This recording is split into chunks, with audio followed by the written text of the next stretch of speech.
Welcome to Baseball Biz. I'm Mark Carpenter, your host, and with me today I have a very special guest, Mr. Neil Solondz. He is the voice of the post and pregame of the Tampa Bay Rays when you're listening to them on radio. He's also occasionally doing the play-by-play and the podcast host for the weekly Tampa Bay Rays podcast, which is very informative. And we'll talk about a little bit there as well. And also an advocate for the awareness on pancreatic cancer and some strides that are being made there. Welcome, Neil. How you doing, man? Good. Thanks so much for having me on. I appreciate it, Mark. Seems like it was just moments ago, but I'm glad to have you back, my friend. Gee, my niece, dude, I was talking about earlier, 365 days a year. That's who you are. You're with the Tampa Bay Rays organization. You know, some of the other folks that do broadcasting have other gigs on the side in the off season, whether they're doing announcing for collegiate ball, or conferences, or some with real estate. But you're there 365 days a year. You've probably got the best pulse on what's going on with the Tampa Bay Rays. So I'm real excited about having you here, my friend. I appreciate that. You know, I think for all of us who cover the team, whether it's myself or the lead broadcasters, Dave and Andy, or, you know, Omar Topkin of the Times, or an Adam Berry of MLB.com, or Tricia with Bally, you know, I think for all of us, it's a labor of love. You know, Dave Wills likes to allude to us, you know, living in life's candy store, and to call baseball work for a living is fun. It's enjoyable. And it's what we love doing. So, yes, it's probably a little bit different now than it was years ago in terms of the way that, you know, the off season is, but, you know, it's because we love doing it and makes it a whole lot easier to do what we do all the time. Well, like I said, you're able to keep your thumb on the pulse. And by that, I mean, you're seeing what's going on during that off season. You're seeing the people that are working on bringing either trades or bring in a free agent, signing somebody new. You know, a lot of things are going on before that first opening day or even spring training. So I know that you're seeing a lot. And with the Rays too, we'll maybe talk a little bit about what 2028 is going to look like. I know you've covered that on your podcast recently. I think from a Rays baseball standpoint, look, this is an organization that has been in the postseason now for a few years running. 19 and 20 and 21 and 22, 4 years in a row. And it's been remarkable the way they've had to do it. They rely very heavily on young players. I don't think that will change, as we go. And fortunately, the Rays are good at evaluating. They are good from a teaching standpoint. They are good in so many areas that I think, you know, they've got a window where they can continue that. And I'm hoping that's the case here in 2023. Well, it's interesting that you bring that up, because I always think of the face of the Rays from opening day 2022 often doesn't look like what's happening by the end of the season, and certainly into the opening or even spring training of 2023. I mean, there's a lot of people that you get to see through the year that you wind up having to say goodbyes to. People like Zunino and Kevin Kiermaier. It changes. I mean, you get an influx of new players, but at the same time, you have to do a bit of the old lang syne. There is always going to be change. You're right about that. I think what the Rays have done is because of the way their resources are set up, they do have an established core.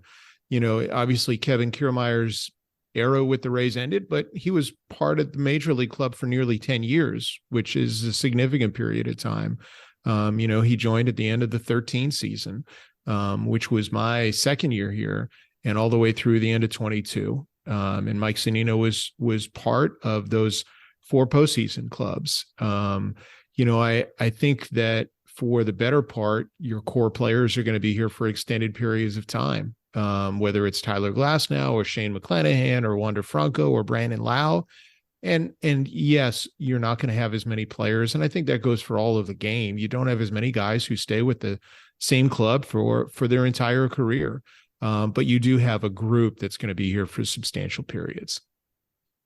I know, looking toward Boston, something similar there. And some fans had to really deal with some hardship when they saw Xander Bogaerts go away, and somebody beloved, and wondering how that was going to change the face, and looking at Rafael Devers. So, it's certainly not unique to the Rays When we saw some changes early on, when I saw that looking at Longoria, when I was started really getting involved with the Rays a couple years before that, and seeing him go, it was hard. I said, who is this Eric Neander guy? And what is he doing to my team? But then I got to love him after a while, after that first bit of pain, seeing what he could do to build a team. And it's hard from an outsider, from a fan, to be willing to accept some of these changes. But then the fruits of those labors, they come to what's happening out there in the field. What kind of championships are being achieved. And I totally get that from a fan perspective. I think I understand the reason that people are fans of teams are in part due to the players that are there and the connection that they make. And sometimes, those individuals are going to change, but I think part of it too is because the Rays have had a really good farm system and have had, in essence, a funnel of players that they deem ready to take that next step. Hopefully not all of them are going to produce at the same time, but I think having a constant funnel of good players coming through your system gives you the chance to be as competitive as you can possibly be every single year. Well, let me ask you this. I mean, prepping for spring training coming up and looking at potentially what that roster will look at opening day, I know there's going to be some changes. There have been some changes in rotation. I guess we still have Shane McClanahan. Of course, Tyler's going to, hopefully he'll be doing 100% this year. We saw Yarbs go, Corey Kluber go. Who are some of the new guys? Zach, what is that? Zach Eflin? Tell me a little bit about that. Yeah. So I would think, at least as we sit here on January the 10th, is that the rotation looks like Shane McClanahan, Tyler Glasnow, Drew Rasmussen, and Jeffrey Springs, who were both fantastic last year, and Zach Eflin. And Zach is, in essence, a local product. He grew up coming to games here. He actually thought when he was coming out of high school, he would be drafted by the Rays. He was traded a couple times through the minor leagues after he was a first-round pick, and he has lived in the Orlando area in the off seasons. He had been with the Phillies through the majority of his career, or through into his entire major league career, and then became a free agent for the first time. And Tampa Bay thought that he would be a really good fit for their roster and their organization, and signed him to a 3-year contract. And I obviously, when new players come, you're constantly talking with individuals outside who have been around that person. And my limited interactions with Zach to this point have, I wouldn't say verified, but have certainly given credence to all the positive things I heard about him as a person, as well as a player. And I think that, the one thing that the Rays have done over the years, beyond having a good farm system, is they seem to really find what I consider good character guys to fit when they come to the organization, so that the transition is as seamless as possible. He's local. He wants to be here. And the Rays think they can maximize his talent as a starting pitcher. So hopefully all those things come together, and he has 3 very successful years here. I'm looking forward to having him here as well. And it looks like Kevin's got, Kevin Cash has a pretty good lineup to work with. That's a rotation to work with this year. So I'm excited about that. One of the things when it comes to the Rays I enjoy, and that's spring training is one thing, but also being able to go to some of the minor league games. And I know over the years back when they had Stone Crabs, and be able to see, the Lowe brothers there, are seeing Wander Franco, or some others as what Taylor Walls, as folks were coming up through the system at some of the other minor leagues as well. It's exciting. Are there any particular people you see in the farm system right now that you think will be rising to the major league level? Certainly at some point during the course of the year, Mark, how things, kind of play out is always hard to say at what point during the year something's going to take shape. But I mean, the Rays have a number of guys who I think are on the cusp. They had some guys who I think had a tough time adjusting to the major league level. Jonathan Aranda and Josh Lowe and Vidal Brujan. And I think all of them showed growth during the course of the year and are certainly capable of having an impact in 2023. And then I think there are some guys who haven't yet appeared in a major league uniform, but we're at the AAA level. And Curtis Mead, an Australian who the Rays got in a trade from the Phillies a couple of years ago, comes to mind as an offensive player who can help. And Taj Bradley, who they drafted and developed when he was started out as a 17-year-old, and worked his way through the system and finished in AAA last year. They certainly come to mind. And then there's a guy who was the reliever of the year in the organization in 21 and had Tommy John surgery last year, and that's Colby White, who the Rays have very high hopes for. And I think that group, and then maybe another name to consider is a first baseman who they're high on as well, is Kyle Manzardo. And I think all those guys, have the chance to have an impact on this club. There certainly is going to be opportunity. Obviously, the hope is that some of the core offensive players like Brandon Lau and Wander Franco and Yandy Diaz and Manuel Margot and Randy Arozarena are healthy and can have a really good year. And I think if that happens, it takes a lot of pressure off the young players to not feel they have to do so much. And it allows them to be, I think, a little more successful, or at least mentally, it's probably a little bit easier on them. Yeah, like I said, the farm system to me is just amazing what they're able to do. I can't remember how many of the different teams won championships last year, but I know it's always exciting. I say if I didn't live in Tampa, I'd want to live in Durham, North Carolina, so I could see the Bulls up there. Well, having spent 8 years there, I mean, it's a great place to visit. It's a great place to live. It's a great family town.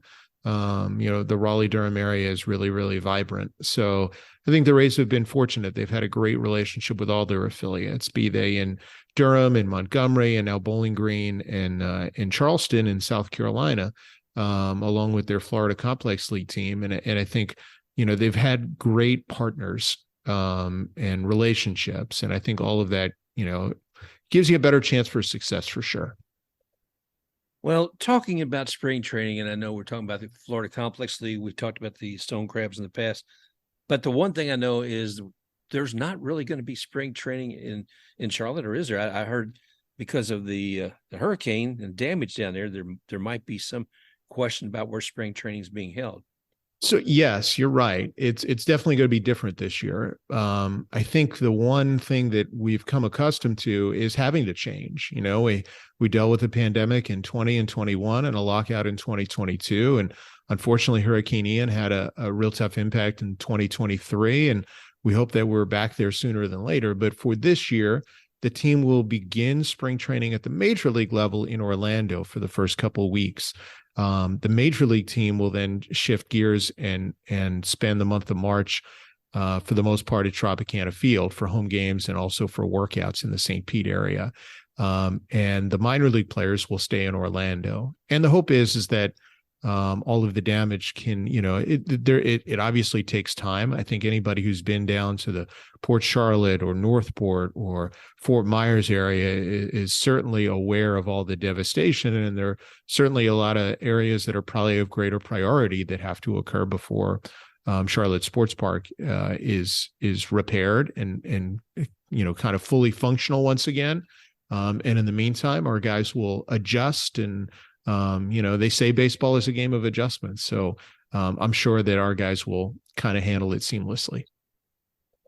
Well, I'm looking forward to that. I'll probably be heading down there to see some of the games. Certainly was it down to the ESPN Disney area. We'll have one game there at home, and then the rest of the home games will all be at Tropicana Field. So I guess that is, a benefit of having your home so close to your spring training area, is that it allows, for at least a little bit of an easier transition than a lot of other teams would have to deal with. Right. I would like to say thank you, Neil. As a pregame and postgame host, you make the game so much more interesting to me. Before we just sit down and watch players take the mound, come up to bat, take the field, we're getting excited about those things. But there are stats that can make it interesting. There's personal histories of players. There's what we see going across divisions and leagues. And you do a great job of sharing that in both your pregame and postgame show. So I wanted to thank you for that, because I always make sure, especially when I'm coming home from the Trop listening to the game, that I've got you on there. You add insights to, we see a play, but we don't see maybe why that happened or why that particular player may or may not be doing as well as we'd like. So thank you for that, my friend. I appreciate it. I think that it's for us, it's about trying to make the game as three-dimensional as possible. Dave and Andy, constantly talk about the fact that, it's infotainment. That's what we're providing on a nightly basis. The combination of, information and entertainment in a format that hopefully people can enjoy, absorb, and also be able to tell a story. Because the Rays are a unique organization with their own, different challenges from other clubs. And each player has a unique story to tell. And whether it's pre and post game or the long form programming that we put together, I think all of that is really vital in terms of, just trying to connect players to fans in some way, shape, or form. One thing you got to do this year, I know, is you actually were doing a bit of play-by-play. And I got to tell you, add a lot of color with that. I know as I was listening this morning, even to the piece where you had Jeffrey Springs on the mound, and you again, you're adding the history, you give a color, and not to take anything away from anybody else, but I stayed glued to listening to your broadcast on that. So thank you. Appreciate that. I mean, first of all, I think I work with two really, really good individuals in terms of they're great people and also terrific broadcasters. I think the best team in the game in Dave Wills and Andy Freed, and they make it easy to work with them. We had a unique set of circumstances. Dave had a health matter in September, and Andy's family had COVID. Fortunately, Andy did not, and his family fully recovered. But there was, I guess, a 2-week stretch in June, and then a 3-week stretch in September where I joined either Andy or Dave in the booth, and they make that transition seamless. They make it very easy to work and feel comfortable. And Chris Miller and Becca Carney and our broadcast assistants, they all are so supportive. Our communications team and our players are so great at being cooperative that it makes it a lot easier to tell the stories. I think that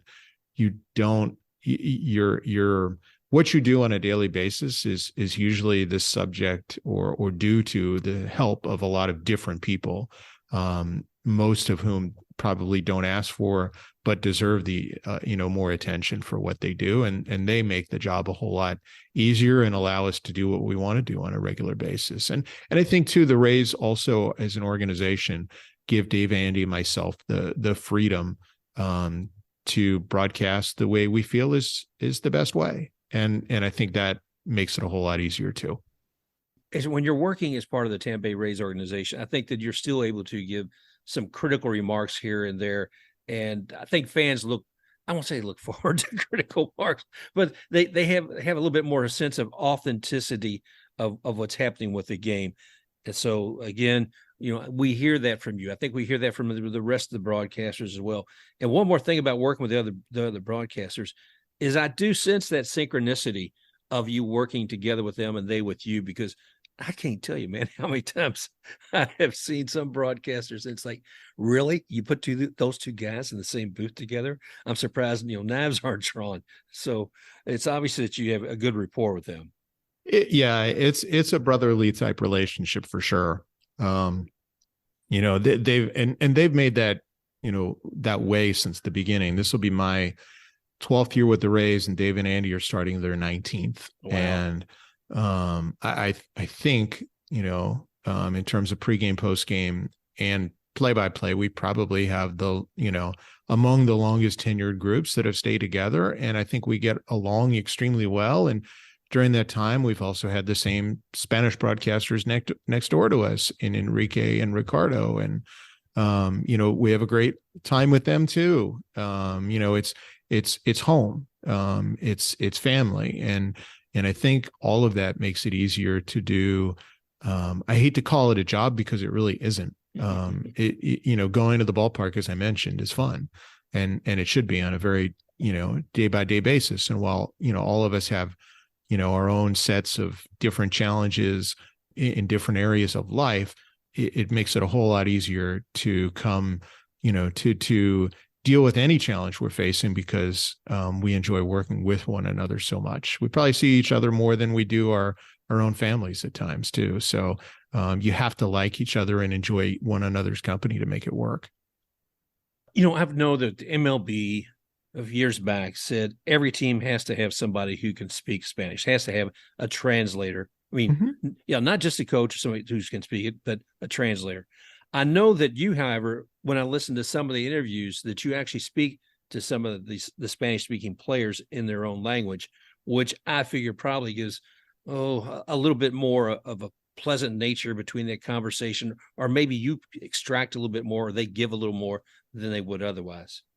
I think it definitely helps. I appreciate you noticing that. I mean, Manny Navarro, who is our translator and does an absolutely outstanding job, and he's such a great resource to lean on.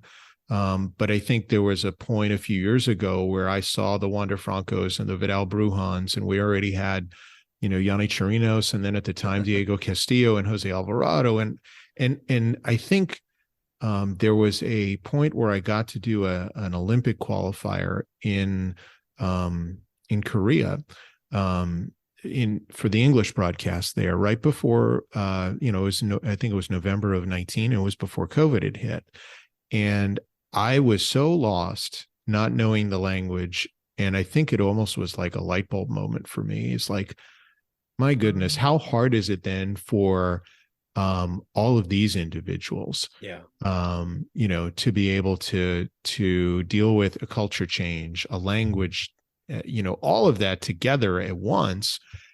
And I said, why can't I make the effort? And Andy does too, actually. Andy works on his Spanish daily as well. And, I mentioned Ricardo and Enrique because there are times where we will just have conversations in Spanish in the booth, and they can correct us and tell us ways to say things. And I do feel that it does create more of a comfort and more of a trust when you try and build those relationships. I still need a translator for long form.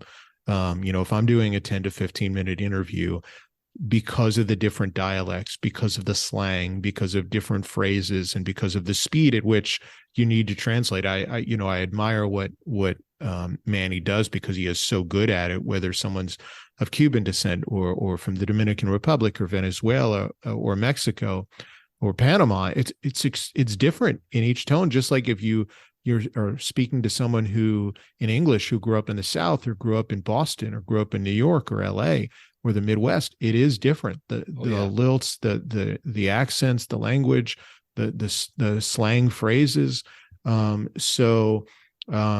I can have small conversations on the side. And again, as a Rays employee, building that trust, that confidence that I can have conversations, I think allows us to hopefully better tell the story of the players and the games on a nightly basis.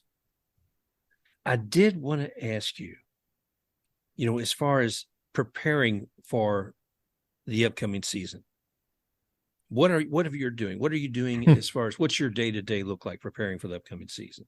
Well, I mean, I don't know that any day is the same, but I think usually I'm putting on average, let's say, a podcast a week together. So, and it may vary based on what's going on that time of year.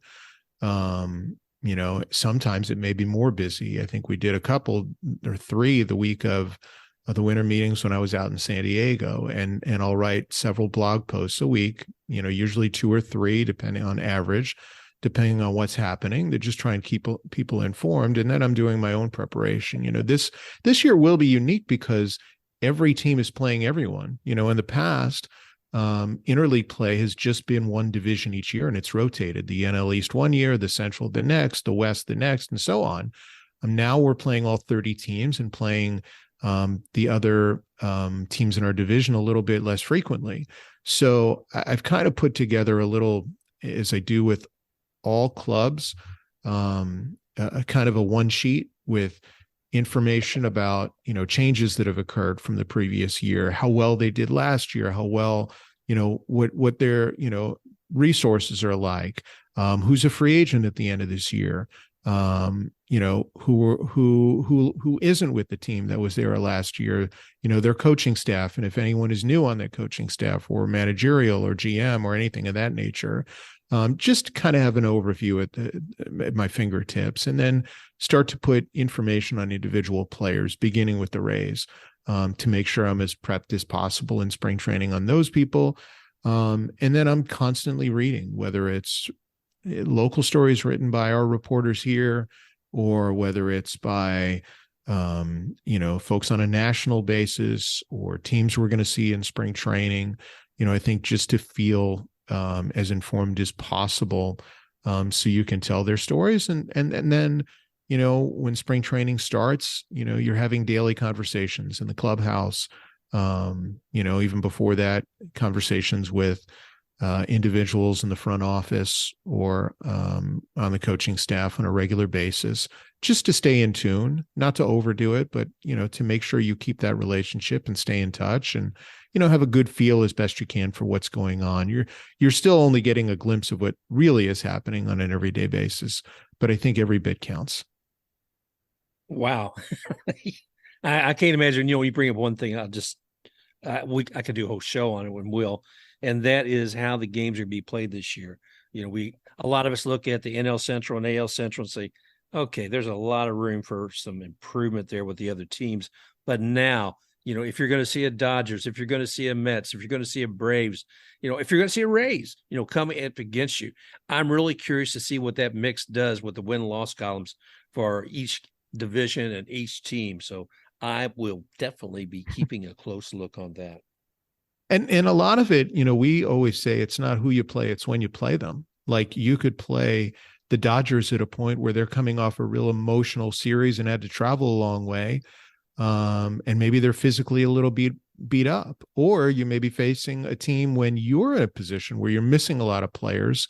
And what on paper would be a series where you think you would do really well, you don't. Like last year, Cincinnati was not a good team record wise, but they beat the Rays 3 in a row in July. And that was, I think, the series where Kevin Kiermaier went out for the year, where Wander Franco was hurt. Shane Baz, I think, was his last start of his season.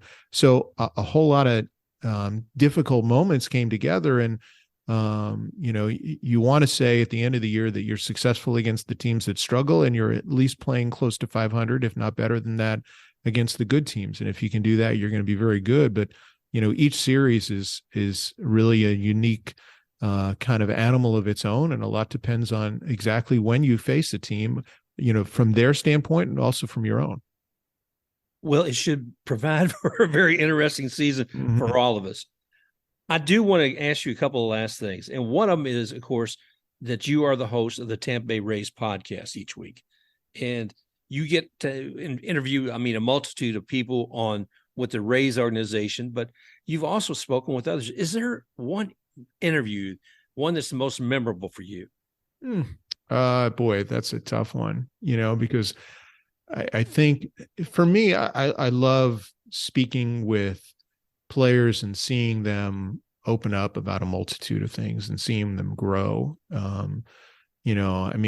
Over the years, there's some individuals I really like chatting with on a regular basis, sometimes more off air than on air. Sometimes it's the other way around. I think I always found when Alex Cobb was here, I found him to be really forthright and engaging. I thought the same of Willy Adames, and always thought how well he quickly learned English was remarkable. Yeah. I hope someday I can speak Spanish half as well as he speaks English.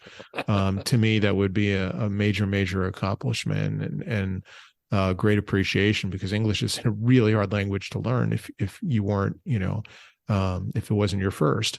And so I think those are probably a couple individuals that I found enjoyable and engaging. But, I think that, there are a lot of members of the Rays front office. They're a lot of fun to have conversations with, and they all have unique backgrounds and stories. So I don't know if there's one. I guess I'm always hoping that as much as the fans learn something about an individual when I speak with them, I'm hoping that I learn something too.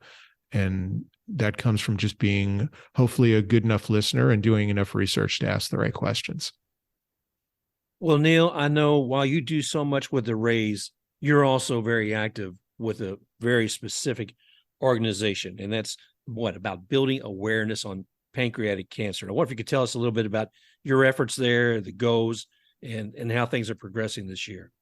I really appreciate the chance to bring that up, or for you to bring that up for me, Mark. I've been working on the walk to help end pancreatic cancer, which is Purple Stride, for almost since I've been down here. My wife lost her dad before both of our teenage kids were born to pancreatic cancer. And we, I think once we came to Florida, we had a friend in New Jersey who, a longtime friend who lost his father to the same disease, and said, hey, there may be a chance to get involved. And we kind of jumped at it. And I started out by emceeing their walk, and then became more involved in terms of not only raising awareness on a social media level, but I also am the sponsor chair to help companies get engaged and involved too. And I think we're making some really good strides. We still have a long way to go. I mean, you think of,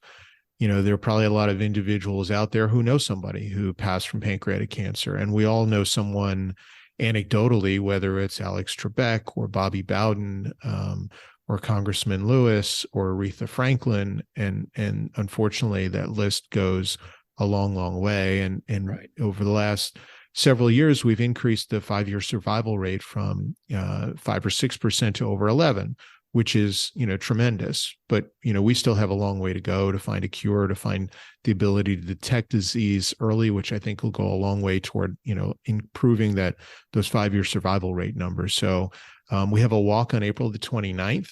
If they look at my Twitter handle or just put, Google search my name and pancreatic cancer, they'll probably find a link to the walk in some way, shape, or form. And if they want to get involved and join our team, or if they want to help their company, or they want their company to get involved, there's certainly easy ways to get in touch with me. And, for everyone who does donate to our team, specifically to me, between now and the end of spring training, I'm going to do a special Zoom for everyone who donates at least $10. And for those individuals, I'll have a Zoom right before the regular season that they can join. And if I get it where we have so many people, I need to do multiple Zooms, I'll do multiple Zooms too. Whatever it takes to help raise some more money and awareness to help fight a really dreaded disease that is probably one of the most difficult cancers to solve and resolve. And hopefully in my lifetime, we can make some really big steps toward it.